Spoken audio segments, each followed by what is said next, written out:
I do want to talk about that younger generation you did mention.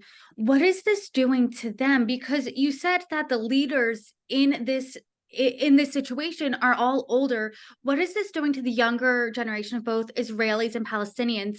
How much tougher is this making it to find peace for them? Eh, Yeah, I mean, majority of us are younger people. Majority of Palestinians and Israelis are younger people, and this is what they exposed to. I actually think, unfortunately, the younger generation being exposed to more radicalism than the older generation. And part of that, 30 years ago, when I grew up, and as much as there was division, you could find a way to talk to each other. There were no walls and no checkpoints in the same way that exists today. This doesn't exist at this moment. Most of the people I know in the West Bank, most of the people, probably all of the people I know in Gaza, have never met a Jewish person, never met an Israeli person, never had a conversation with someone from the other side. The only image they know of the other side are soldiers. And then you look at the Israeli society, it's pretty much the same.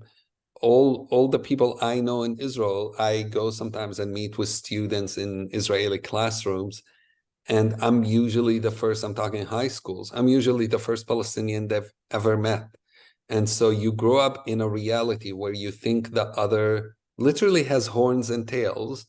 And so this maybe can give us a mindset into how someone does these horrible stuff, because you don't know who's on the other side. You know nothing about them, and only you see them as a pure evil.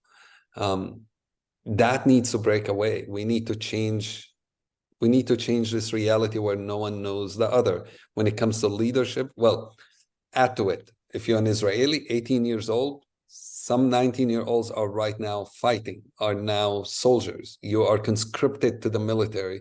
If you are Palestinian, most of the people we've seen, even in the videos in the last couple of days of Hamas, were 19, 20, 21-year young people who grew up not knowing what's on the other side. They grew up witnessing a lot of violence.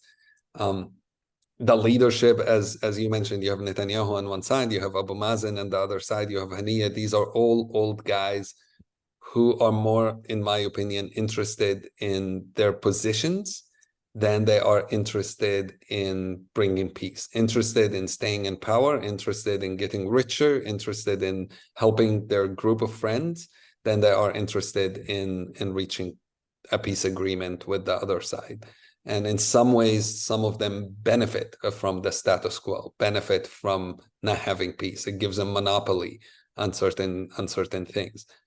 Leaders who have not, like our Palestinian president, has not been in election for 17 years. That's absurd. 70% of Palestinians have not voted at all, probably in their lives.